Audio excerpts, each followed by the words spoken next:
السميع العليم من الشيطان الرجيم وإذ أخذ الله ميثاق الذين أوتوا الكتاب لتبيننه للناس ولا تكتمونه فنبذوه وراء ظهورهم واشتروا به ثمنا قليلا فبئس ما يشترون لا تحسبن الذين يفرحون بما أتوا ويحبون أن يحمدوا بما لم يفعلوا فلا تحسبنهم بمفازة من العذاب ولهم عذاب أليم.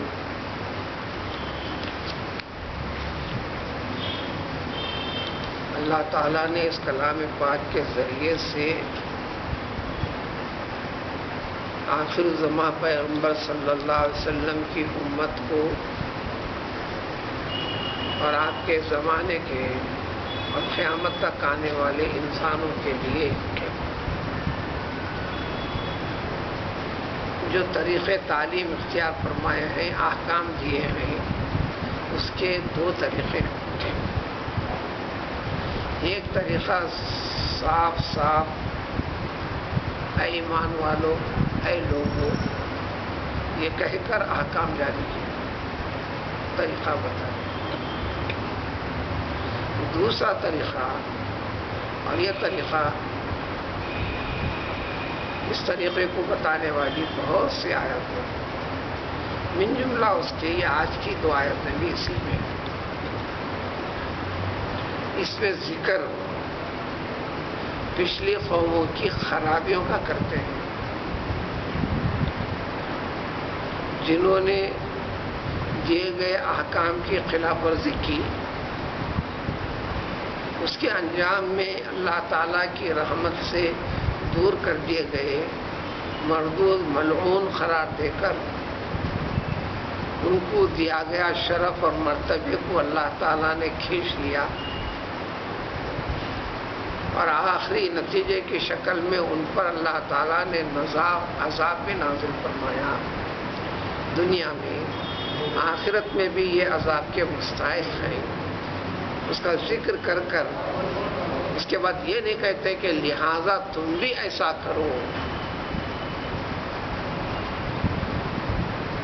لہذا تم بھی ایسا کرو، ایسا نہیں کہتے، بس وہاں پر بات کو روک دیتے ہیں، یعنی اس واقعے کے ذریعے سے بالواسطہ اس امت کو احکام جاری کرتے ہیں، اس زمانے کے انسانوں کے لیے احکام دیتے ہیں۔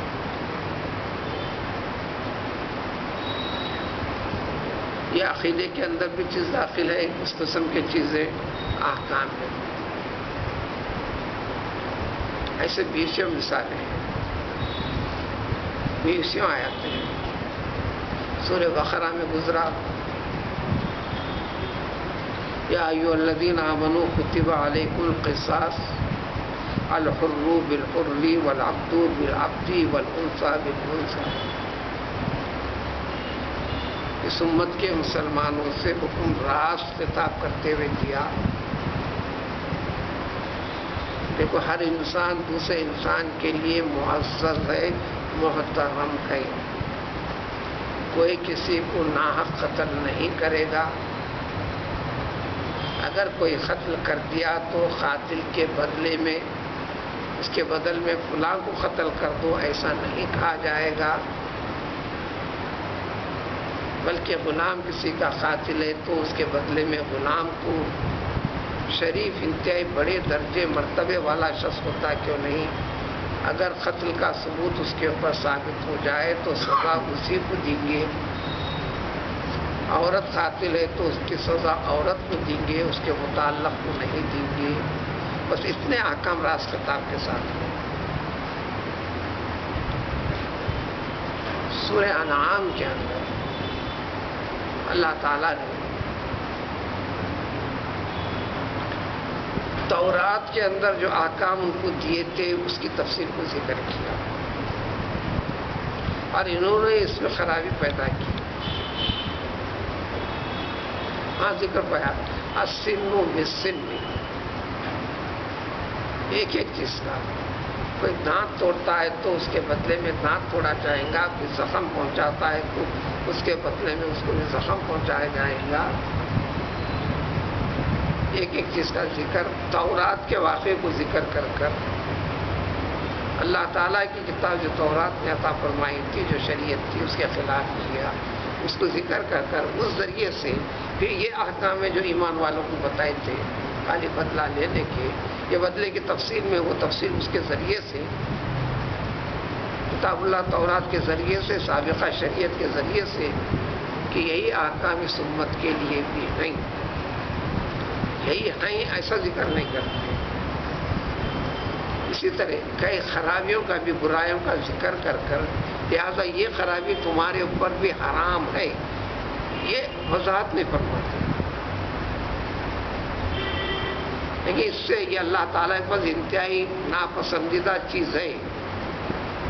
دنیا میں بھی سب سے سخت قسم کے عذاب کے مستحق ہیں. چنانچہ اس واقعے کو قوم لوط علیہ السلام کے واقعے کو تکرار کے ساتھ کئی پہلوؤں سے قرآن میں کئی پاروں میں تذکرہ ہے، اور ان پر اللہ تعالیٰ کے عذاب مسلط کیے جانے کا ذکر ہے. خرابی اتنی بڑی ہے، یہ بھی بتایا اللہ تعالیٰ نے، دنیا جب سے پیدا کی گئی، دنیا کا حصہ انسان کو بنایا گیا، اس کے بعد سے لا تعداد، جس کی تعداد صرف اللہ تعالیٰ کو معلوم ہے، یہ قومیں گزرے، انبیاء کے نام علیہ السلام ہے، ان کی خرابیوں کو اصلاح کے لیے اللہ کی کتابیں نازل ہوئی. لیکن اس قوم نے جو ایک نئے قسم کا گناہ شروع کیا ہے، خرابی شروع کی ہے، ماں سبقکم کے الفاظ سے فرمایا، اے لوگوں سب سے پہل کر کر تم نے اس گناہ کو ابتدا کر دیا، جو قیامت تک اس کے چیز کو باقی رکھ دیا، سب سے برا ہے. سزا اتنی بری دے دی گئی کہ بستے کو الٹا دیا گیا. بعد میں اس سے پہلے ہر ایک کے اوپر آسمان سے پتھروں کی بارش نام کے ساتھ معین کر کر ان کو ختم کر دیا. پھر ان کی بستی کو بھی الٹا کر دیا. جو تاریخ میں آج بھی دنیا میں جو ڈیڈ سی ہے وہ اسی کا حصہ ہے، وہیں پر وہ عذاب تھا. وہ قیامت کی طرف علامت کے لیے آج تک بھی باقی ہے. پانی کی صفت ڈبانا ہے، چونکہ اس کی پوری فطرت پر اللہ تعالیٰ الٹا کر دیا. آج بھی آپ ڈوبنا چاہو تو ڈوبتے نہیں. لوگ تفریح کرتے ہوئے لیٹ کر کتابوں کا مطالعہ بھی کرتے ہیں. تو اسی طرح آج کی اس آیت میں بھی جو احکام ہے، ترجمے میں راز صرف اتنا سمجھ میں آئے گا کہ یہ چیز یہودیوں سے ذکر کی گئی تھی، تو پھر ہم کو کیوں ذکر کر رہے ہیں؟ اس ذکر سے اس امت کے لوگوں کو، اور یہ آج کی اس میں کئی پہلو ہیں جو انسان کی زندگی کی بہت سی خرابیوں کو دور کرنے والی ہیں. سب سے پہلی آیت جو ہے، دیکھو اس چیز کو بھی محمد صلی اللہ علیہ وسلم اس کلام پاک کے ذریعے سے تو ہم آپ کی اس امت کو سارے انسانوں کے سامنے ذکر کر دو کہ اللہ تعالیٰ نے عہد لیا تھا، یعنی تورات کے ذریعے سے حکم دے دیا تھا. اس قرآن کے ذریعے سے جتنے احکام دے دیے ہیں، جو مسلمان ہے یا اسلام قبول کرتا ہے اور مانتا ہے، اس سے کہیں گے اخذ اللہ میثاقہ. اسلام نام ہے اللہ تعالیٰ سے ایک عہد کرنے کا.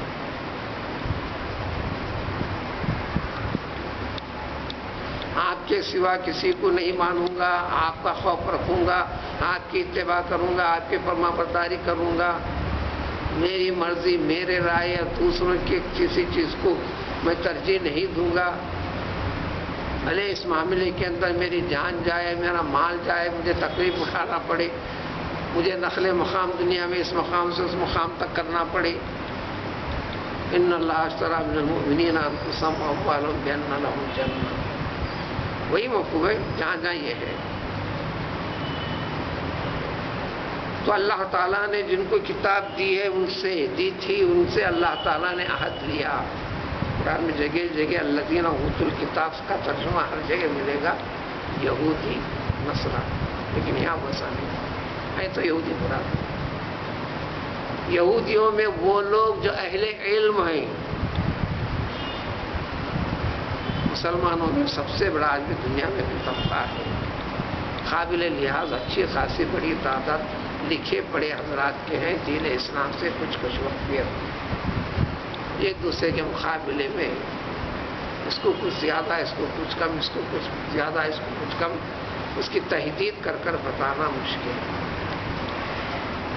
وہ اپنے معلومات کے دائرے کے اندر سمجھتا ہے کہ میں پوری طرح مطمئن بھی ہوں، یہ سمجھنا یہ غلط ہے۔ بڑے سے بڑا عالم بھی اس کا دعویٰ کر نہیں سکتا، سارے حدود کا احاطہ مجھ تک ہو گیا ہے۔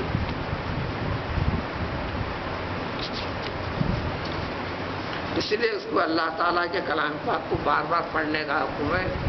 ہم غیر عربوں کو بس پڑھنا بولے تو الفاظ کے پڑھنے کا نام ہم سمجھتے ہیں، لیکن لفظ پڑھے تو ہی معنی سمجھ میں آئیں گے نا۔ کسی کے دل کی بات اس کے دل و دماغ میں کیا ہے کسی کو سمجھ میں نہیں آتا، جب وہ زبان سے کہا تو ہی الفاظ سننے کے بعد مطلب سمجھ میں آتا ہے۔ تو اللہ تعالیٰ نے مقاصد اور مطالب، اپنے احکام، اپنی خوشنودی، اپنا غیظ و غضب، سب کچھ انسانوں کو بتانے کے لیے، اس کے طریقے سمجھانے کے لیے ہم انسانوں تک جو پہنچائے ہیں یہ الفاظ کے ذریعے سے، کلمات کے ذریعے سے ہے۔ اردو میں ہم اتنا ہی بولیں گے الفاظ اور کلمات، جبکہ اہل علم کے پاس یہ قرآن کے الفاظ، قرآن کے کلمات کہنا بے ادب ہے، ان کی اصطلاحات الگ ہے۔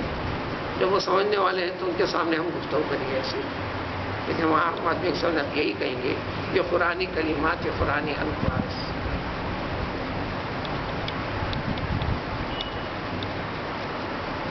حقیقت میں ہے تو لفظ کے حقیقی معنی اتنے اچھے نہیں۔ ہر وہ چیز جو زبان سے نکلتے چلے جاتی ہے اس کو لفظ کہتے ہیں۔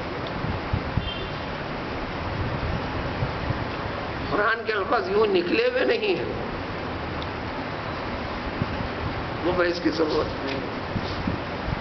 وہ اس میدان میں علمی پہلو میں آگے بڑھے ہوئے لوگوں کے لیے سمجھنے سمجھانے والی بات ہے، ہمارے لیے صرف اتنا ہی ہے۔ تو اوت الکتابہ، اللہ تعالیٰ نے جن کو کتابیں دی تھی، یعنی کتاب کا علم دیا تھا، تورات، دین اسلام، اس کے احکام جو جانتے تھے، ان سے ایک عہد تھا۔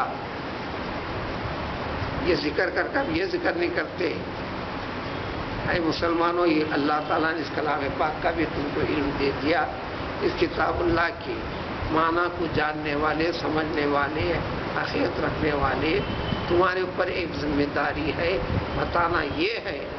لیکن ایسا ذکر کیے بغیر ان سے جو کہا گیا تھا اس کا ذکر کرتے ہیں کہ جنہیں کتابیں دی گئی تھی، یعنی مراد یہودیوں کے اندر علم، سمجھ، بوجھ رکھنے والا طبقہ خاص طور پر مراد ہے، بالواسطہ اس امت کے لوگ کہ یہ حرکت ہونے لگا۔ ان سے یہ حد تھا کہ لَتُبَيِّنُنَّهُ لِلنَّاسِ، ہر چیز کی ایک ایک پہلو کی، اللہ کے اس کتاب اللہ کے مقصد اور مطالب کی وضاحت لوگوں کے سامنے ذکر کر دینا، اتنا پہلو بھی چھپائے نہیں رکھنا۔ کیوں چھپاتا ہے انسان؟ عام تقریر میں ذکر کرے گا، تفسیر میں بھی ذکر کرے گا، جب کتاب لکھنے کی نوبت ہے تو پورا لکھے گا، آرٹیکل لکھنے کی نوبت ہے تو پورا لکھے گا، مضمون جاری کرنا ہے تو پورا جاری کرے گا۔ جب معاملات آمنے سامنے کی ضرورتیں لے کر جب انسان پہنچے گا، بعض صورتوں کے اندر کچھ ایسے مسائل ہوتے ہیں کہ وہ اس میں جواز کی کوئی شکل میرے لیے ہو، سہولت کا طریقہ کچھ نہ کچھ میرے لیے نکلی، یہاں کسی قسم کے ذریعے سے رکاوٹ آئی جیسا دکھ رہی ہے، تو ایسی صورت میں پہلو کے اوپر پہلو نکال کر، چند چیزوں کو مخفی رکھ کر، مقصد اور مطلب کی بات کسی کے سامنے ذکر کر کر، اور وہ سینہ تناتے ہوئے جب وہ سننے والا، ماننے والا کسی نہ کسی اعتبار سے اس کو خوش کرے گا۔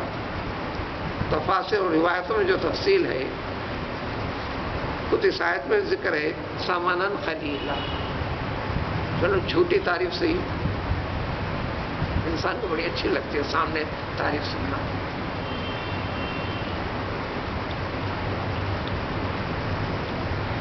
دعوت کی شکل صحیح، جس کو تم تحفہ سمجھتے ہو تحفے کی شکل صحیح، حالانکہ تحفہ نہیں ہے، وہ حکم خداوندی کے مقابلے میں۔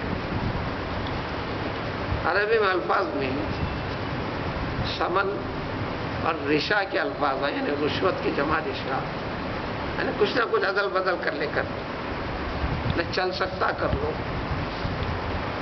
تو آپ کو نہیں جاتا دینے والے سکتا کے معنی میں۔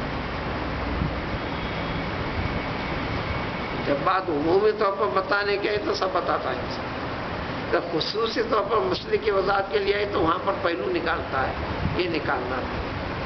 یہی عادت کرتے کرتے اللہ کی کتاب تورات کو انہوں نے اس کی حقیقت پہ کر کے رکھا، چنانچہ اس آیت جب نازل ہوئی تورات کی ہر چیز کو ذکر کرتے ہوئے ان کا دعویٰ تھا، آج بھی دعویٰ ہی ہو جو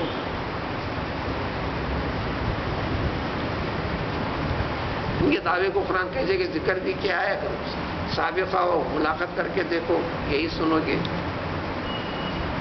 جنت میں جائے گا تو صرف یہودی ہی جنت میں جائے گا۔ کرسچن کا دعویٰ ہے کہ دوزخ میں کا مستحق ہوگا تو صرف اور صرف عیسائی مذہب کو تعلق رکھنے والا ہی جنت میں جائے گا۔ لن يدخل الجنت الا من کان ہودا او نصارا۔ بس قرآن کہتا ہے آج بھی یہودیوں کے اندر یہی ہے۔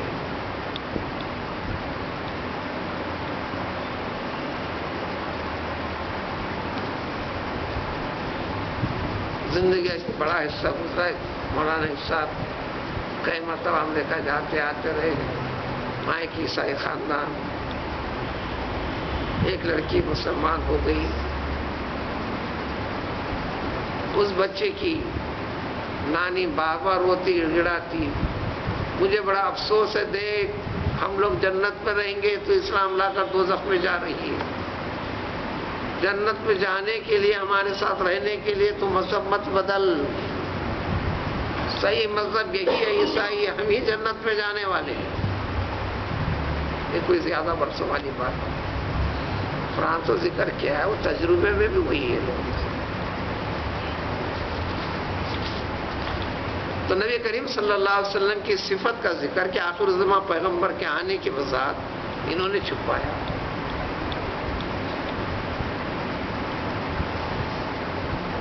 بڑے عالم کبیر، عالم میں بھی ایک بڑا درجہ ہوتا ہے، ہر پہلو سے واقفیت رکھنے ہوتا ہے، اس کو حبر کہتے ہیں عربی کے اندر، اسی کو آگے بڑھ کر راہب کہتے ہیں اس کیس میں، اسی کو ایران والے آیت اللہ کہتے ہیں۔ ایک عالم الگ چیز ہے، علم میں پورا کمال رکھنے والا، اس کے لیے ایک اصطلاح ہوا کہ وہ آیت اللہ، علماء ایک الگ ہے، علماء کا عالم ہوتا ہے، علماء کا سب سے بڑا آیت اللہ۔ اس درجے کے حضرت عبداللہ بن سلام رضی اللہ تعالیٰ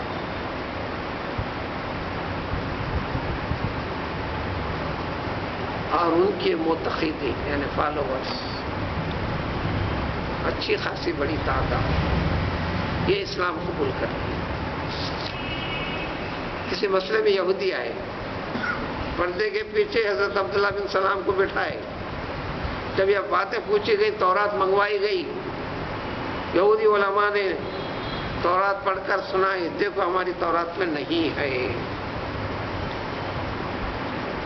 کم و بیش حافظ تھے وہ حضرت عبداللہ بن سلام، فوراً پردے کے پیچھے سے دیکھ کے فرمایا یا رسول اللہ جہاں پر وہ ہاتھ رکھے اس ہاتھ کو ہٹا کے پڑھنے بتائیے۔ وضاحت کے ساتھ ذکر ہے، یہ چھپا کر ذکر کر رہے ہیں۔ وہ ایک واقعہ اس جیسی بیسیوں چیزیں اور انسان اپنی زندگی میں کرتے رہتا ہے، منع کیا گیا۔ لَتُبَيِّنُنَّهُ یہ معاہدہ تھا، ساری سیدھی عربی میں ہوتا لَتُبِينُونَهُ،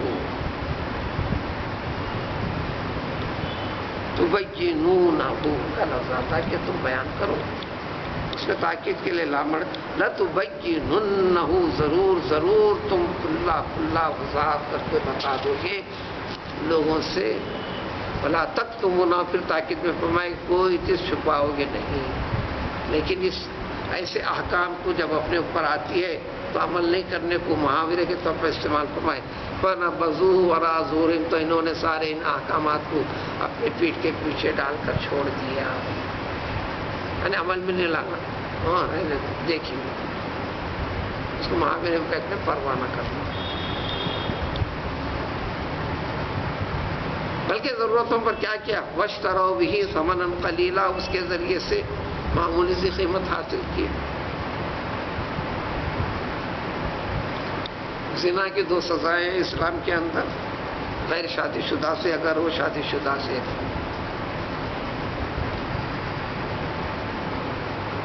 غیر شادی شدہ سے یہ عمل ہوتا تو 100 کوڑوں کی سزا ہے اللہ کی طرف سے. لیکن بہت ہی شرپسند ہے ایک اختیار حاکم وقت کے لیے. حدیث نبوی صلی اللہ علیہ وسلم کے ساتھ ہے جو تعزیر کے طور پر یعنی حکمت کے طور پر حاکم وقت دے گا 1 سال اس کو شہر بدر کرنا. شافعی حضرات کے ساتھ سزا کا حصہ شامل کر دیا انہوں نے. ہر غیر شادی شدہ زانی ہو یہ صرف ہم سن سکتے ہیں بول سکتے ہیں. اسلامی قانون جاری کرنے کی طاقت اس جیسا ماحول نہیں ہے. جو بھی قانون ہوتا سزا ہے یہ سزا ہے یہ صرف سن سکتے ہیں جان سکتے ہیں.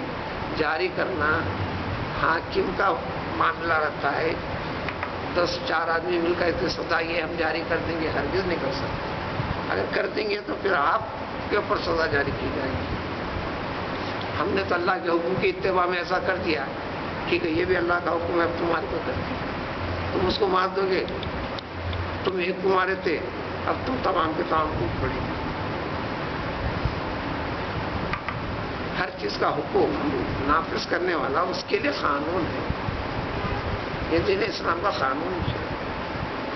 یہ بات سننا ہے بس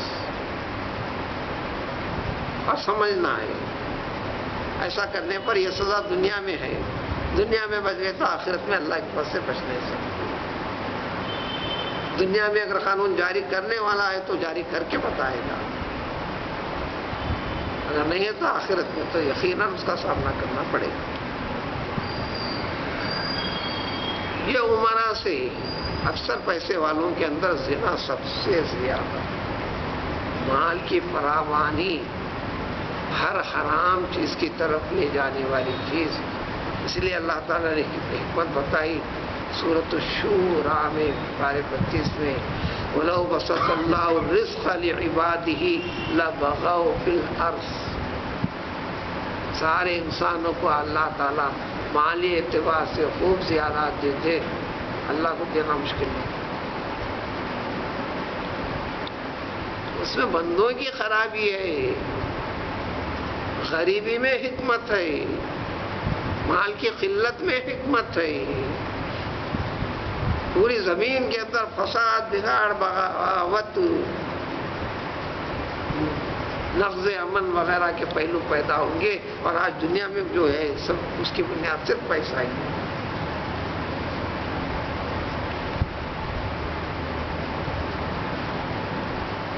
اور کسی کو فراوانی دے کر کسی کو تنگی دے کر تنگی میں درجے فراوانی میں درجے اس کے اندر آزمائش رکھی گئی. سورہ بنی اسرائیل میں سبحان الذی اسریٰ میں اور وضاحت کے ساتھ وَإِذَا أَرَدْنَا أَن نُّهْلِكَ قَرْيَةً أَمَرْنَا مُتْرَفِيهَا فَفَسَقُوا فِيهَا فَحَقَّ عَلَيْهَا الْقَوْلُ فَدَمَّرْنَاهَا تَدْمِيرًا. یہاں تو کھلے الفاظ میں اللہ تعالیٰ جب کسی قوم بستی کو ہلاک و بربادی کا جب وقت آ جاتا ہے اللہ کا منشا ہوتا ہے کہ ان کو ہلاک کرو برباد کرو. ہلاکت و بربادی کبھی آسمانی طور پر عذاب آئے گا کبھی زمینی طور پر آئے گا کبھی ہوائی طور پر آئے گا. کبھی ظالم قوموں کو قوم سے لڑائیں گے. وَلَوْ شَاءَ اللَّهُ مَا اقْتَتَلُوا اگر اللہ کی مرضی ہوتی تو انسان آپس میں لڑتے بڑھتے نہیں. وَلَكِنَّ اللَّهَ يَفْعَلُ مَا يُرِيدُ. منشا خدا بندی ہے، اس میں حکمت ہے۔ فرید الدین عطار، جس کو شکر گنج کہتے ہیں، رحمت اللہ علیہ، بغداد پر چنگیز خان کا حملہ کے ارادے سے پوری فوج تیاری کے ساتھ نکل کر بغداد کے پر حملہ آور ہوا۔ شہر میں داخل ہونے سے ذرہ پہلے فرید الدین عطار کو اطلاع ملی تو آپ اپنے ہی زاویے میں خانقاہ کے اندر یہ خبر سنتے ہی، جیسے کہ جب حملہ ہوگا تو پوری بستی میں اب قتل و غارت گری ہوگی، لوٹ مار ہوگا، نہ عورتوں کی عصمت باقی رہیں گی، نہ معصوم بچوں کی جان باقی رہ سکتی۔ نوجوان تو سب سے پہلا شکار کرنے والا نوجوان تو ہونے والے ہی ہیں، نوجوان ہی ہے جس لیے ضمن میں بوڑھوں کی بے عزتی ہوں گی، عورتوں کی عصمت لوٹی جائے گی، معصوم شیرخوار بچوں کی پر بھی کوئی رحم نہیں کرے۔ صورتحال تو یہ چھوٹی ہے، ہمیشہ رہی ہے، جب بھی ہوں گی تو رہیں گے اسی۔ تو فرید الدین عطار رحمۃ اللہ علیہ نے سامنے ان کو ایک لوٹا رکھا ہوا تھا، فوراً خیال کر کر یہ داخل ہونے نہ پائے، الٹا کر دیا۔ اب بس وہ لاکھ کوشش کرتا پورے شہر کا اطراف کا احاطہ کر کے گھسنے کی، گھس نہیں سکتا، نہ دکھنے والا نہ معلوم طریقے کی رکاوٹ، راستہ سمجھ میں نہیں آتا، جبکہ شہر کے بازو سے اس میں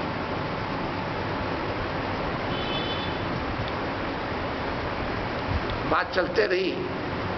اس پر دو تین دن گزر گئے۔ اس کے بعد ہاتھ میں جھنڈا تھامے ہوئے ایک شخص داخل ہوا آپ کے پاس، وہ حضرت خضر تھے۔ حضرت خضر آ کر فرمائے آپ نے ہٹائی، کیا کر رہے ہو؟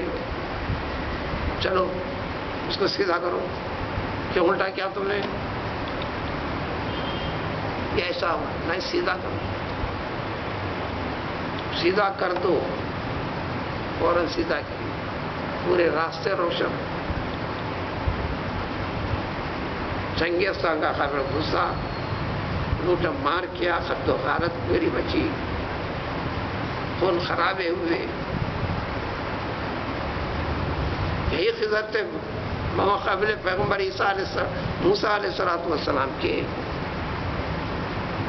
ظاہری طور پر سمجھنے والی چیزیں کچھ اور یہ منشا خدا بندی کو جاننے والے یہ لوگ اللہ کے حکم منشے سے پتہ نہیں تھا کہ منشا خدا بندی یہی ہے اس وقت، تو ٹھیک ہے اس میں تو نیک ہے نا، اور نیک رہیں گے۔ آپ آج کے زمان میں ہر چیز ریڈی میڈ ہے، کوئی چیز کرنا نہیں چاہتے۔ لہٰذا جب تھی تو محاورے بھی تھے، گیہوں کے پستے وقت پر کنکر بھی پسے جاتا۔ کنکر یہ نہیں کہیں گا جی گیہوں کے پیسنے کے لیے ڈالا گیا ہے، مجھے پسنا نہیں ہے۔ پسنا تو گیہوں کو ہے، کنکر ہے تو کنکر بھی پسے۔ ایسے وقت پر نوالا بن گئے نیک اور صالح لوگ بھی۔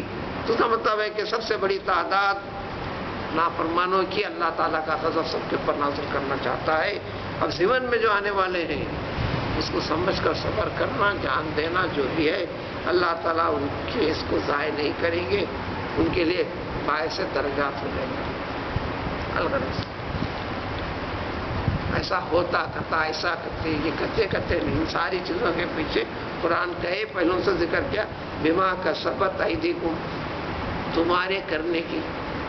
میں کب کیا؟ ارے تمہارے کرنے کی، تم میں سے اکیلے ہے بھی نہ، تمہارا ایک کا تعلق دنیا کے ہر پد کے ساتھ جڑا ہوا ہے، کائنات کے ہر چیز کے نظام کے ساتھ جڑا ہوا ہے۔ تمہارا ایک نوالا عرش سے لے کر فرش تک کی پوری کی پوری مخلوقات کے ساتھ جڑا ہوا ہے، تب کہیں ہاتھ میں نوالا آتا ہے۔ حکم دیا، سمجھتے نہیں۔ فَلْيَنظُرِ الْإِنسَانُ إِلَىٰ طَعَامِهِ، سورہ عبس کے اندر ہر چیز کھانے سے پہلے غور کرو، پینے سے پہلے غور، آگے آپ فتنہ نہیں ہے۔ یہ جاننے والے کے لیے تو ضروری حکم دیے ہیں، نہ جاننے والے کے لیے آسان اشارہ دیتے ہیں، بسم اللہ پڑھ کر شروع کر، ضمن میں سب آ جائے گا۔ وہ فکر پیدا نہیں کیا، خطردانی۔ تو یہ لوگ عمرہ کے ساتھ بھی جب سزا جاری کرتے تھے، یہودی اچھی خاصی رقم لے کے کر کے ان کے لیے کرتے تھے، آخر تک یہاں تک بڑھا دیا انہوں نے، امیر کبیر جو شہرت والا ہے اس کے لیے قتل سے بڑی سزا یہی ہو سکتی ہے۔ اپنے دماغ سے کہیے کہ اس کو زکالک لگا دو، گدھے کے اوپر بٹھا کر اس کی اپنی بستی میں ایک راؤنڈ مارنے لگا دو، اس کی سزا ہو گئی۔ لیکن متوسط اور غریب کے لیے یہ اللہ تعالیٰ کا قانون ہے، اس کو سنگسار کر کے اس کو سطح زمین سے غائب کر دو۔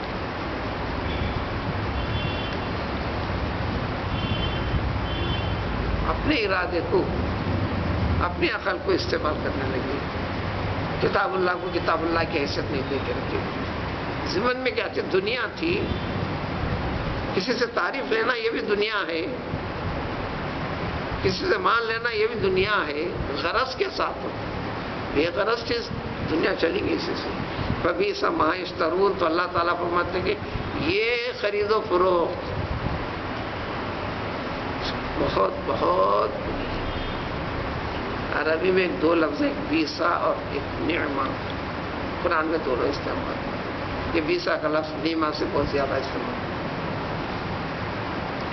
سب سے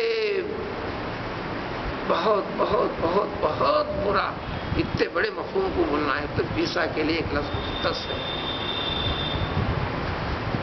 الگ سے ویری ویری، جیسے کہ عربی میں جدن آتا، کثیرن آتا، برا برا نہیں، غیر معمولی بہت بہت برا ہے بولنا ہے۔ اور اس کے مقابلے میں بہت بہت اچھا نعمہ، نعمہ اجر العاملین۔ اور وہ لفظ روٹنگ میں آتا جو نہیں، نعمت نعمت، بیست بیسا، صرف دو ہی شکل میں آتا ہے، دو ہی بڑھاتے ہیں، ورنہ ہر لفظ عربی کے اندر اس کے کانجوکیشن بنتے ہوئے تقریباً کوئی 48 شکلوں میں چلے جاتا ہے، 48 سے سینکڑوں شکلوں میں تبدیل کرتا ہے، تو معنی میں چینجنگ آتے رہتی ہے۔ یہ لفظ کئی جگہ ملے گا، بیس مسوس ظالمین، بیس مشتروا بہ انفسہم، یا بیس ما یشترون، انہوں نے یہ معاملہ جو کیے دنیا کے اندر بمقابل دین بہت بہت بری ہے، کیونکہ معاملت اللہ کے کلام سے، اللہ کے حکم سے، اللہ کے منشے کو درمیان میں رکھ کر رہی ہے، اس لیے سب سے برا ہے۔ دوسرا ایک عام خرابی والی پہلو انسان کے اندر، جو کچھ کر رہا ہوں اس کو کچھ دھکا نہیں لگ رہا، لوگوں کو گول پھرا رہا ہوں دھکا نہیں لگ رہا، یہ معنی ہے صاحب اس کو میں اس میں گول پھرا رہا ہوں، شرارت کر رہا ہوں میرا کچھ نہیں بگاڑ سکتا، میرے اثر رسوخ بڑے بڑوں تک ہے، کون کیا بگاڑ لیتا ہے؟ ہاں میں کرتا ہوں، مقدم ڈالو لاؤ گواہی کو، کوئی گواہی دینے کے لیے آگے نہیں بڑھتا، چھوٹے سے بڑے تک نوعیتیں الگ الگ، بے حد و حساب، کم و بیش، قریب 90% سے زائد انسان چلا ہے، نوعیتیں الگ الگ ہیں۔ ہاں دیکھیں گے کیا ہوگا، یہ کیا بات ہوئی اور نہیں ہوا تو شیر بن گیا، کیا کر لیا میرا، کیا ہوا؟ تو اس کا ذکر ہے لا تحسبن الذین یفرحون بما، تو ہرگز ہرگز سمجھو نہیں، یہ سمجھ کے جو چل رہی یہ خیال ختم کرو، جو کچھ تم کر رہے ہو برا، یا جن کے مقابلے میں بھی، دنیا میں عام انسان سے انسان کے مقابلے میں بھی جو کچھ کر رہے ہیں میں ٹھیک کر رہا ہوں، میں ٹھیک کر رہا ہوں، کون کیا کرے گا دیکھیں گے، کونے تو دیکھ لوں گا، تو اس کو پتہ ہے اللہ تعالیٰ یفرحون بما، تو جو کچھ کر رہے ہیں اس کے میں خوش بھی ہو رہا ہوں، ہرگز ہرگز ایسا نہ ہونے پائے۔ اور پھر ایسا کر کے سمجھتے ہیں کہ میری تعریف کرے، مجھے سلوٹ مارے، میری عزت کرے. وَيُحِبُّونَ أَن يُحْمَدُوا بِمَا لَمْ يَفْعَلُوا، نیکیاں نہیں کہ اچھائیاں نہیں کرے، لیکن میں قوم کا لوگوں میں بڑے مرتبے، بڑے درجے والا، قابل احترام VIP شخصیت سے میرا تعلق ہے، میں اس زمرے کا ہوں، اور چاہتے ہیں کہ ان کی حمد و ثنا ہوتے جائے ایسی چیزوں سے جو انہوں نے کیا. اس میں قابل حمد و ثنا تعریف کا کہاں ہے؟ اس میں حقیقت کا جائزہ لو. ذلت کی، بے عزتی کی، بے حیائی کے درجے میں کمال کے پہنچے ہوئے ہیں، اور پھر دنیا والوں کے درمیان میں تم عزت وغیرہ چاہتے ہیں. تو اللہ تعالیٰ تاکید سے فرماتے ہیں ایسے لوگوں کو تو ہرگز نہیں سمجھنا کہ یہ اللہ کے عذاب سے بچنے والے ہیں. تو وہ دنیا میں چھوٹ ملے گی، چھوٹ کی بنیاد پر یہ تو کر رہے ہیں لوگ. وَلَهُمْ عَذَابٌ عَلِيمٌ، پھر وضاحت کے ساتھ اللہ تعالیٰ کے لیے پاس ان کے لیے دردناک عذاب ہے. اللہ کی گرفت سے نہیں بچیں گے. تاکہ یہ بتا للہ ملک السماوات، اور ساری کائنات کی ملکیت، قدرت، طاقت اللہ کی ہے. حکم دینے میں، فیصلہ جاری کرنے میں اس کو کون روک سکتا ہے؟ ڈھیل دینا اس کی ایک حکمت ہے. یہ بھی اسی ضمن میں 2-3 آیتیں پہلے جو گزرے تھے غلط منسوخ کیا گیا تھا. خیرات کرو اللہ کے بندوں کو، تو انسان سوچتا کیوں دو بھی؟ کون بول رہے دو؟ اللہ. پیدا کیوں کیا؟ اس نے. چاہے تو انہیں دے، انہیں کھلائے. اس کا منشا ہے کہ وہ غریب رہے، میں کیوں امیر کروں اس کو؟ اس کا منشا ہے اس کو بھوکا رکھا، بھوکا رہے، میں کہیں اس کا پیٹ بھروں. اللہ یشاء اللہ، شریعت میں وضاحت ہے ان کے الفاظ کو. اللہ چاہے تو کھلائے، ہم کیوں کھلائے اس کو؟ اللہ نے بیمار کیا، اس کی بیماری کے علاج کے لیے میں کیوں مدد کروں؟ یہ وسوسے انسان میں فطری تو بات نہیں. تو اللہ تعالیٰ کہتے ہیں کہ دیکھو اللہ تعالیٰ کے پاس سب کچھ ہے، اللہ تعالیٰ محتاج نہیں ہے. محتاج تو تم ہو. اللہ علی کل شیء قدیر، ہر چیز کرنے کی طاقت قدرت اللہ کے پاس ہے. مہلت دینا بھی اس کی حکمت و مصلحت ہے. کم و بیش یہاں تک اس سورہ آل عمران کے دیگر مسائل کم و بیش پورے ختم ہو گئے. یہ آخری رکوع چند آیتیں جو سورہ کا اختتام ہے، جس میں خاص دعائیں وغیرہ اللہ کے نیک بندوں سے انعامات کا تذکرہ کر دیا ہے.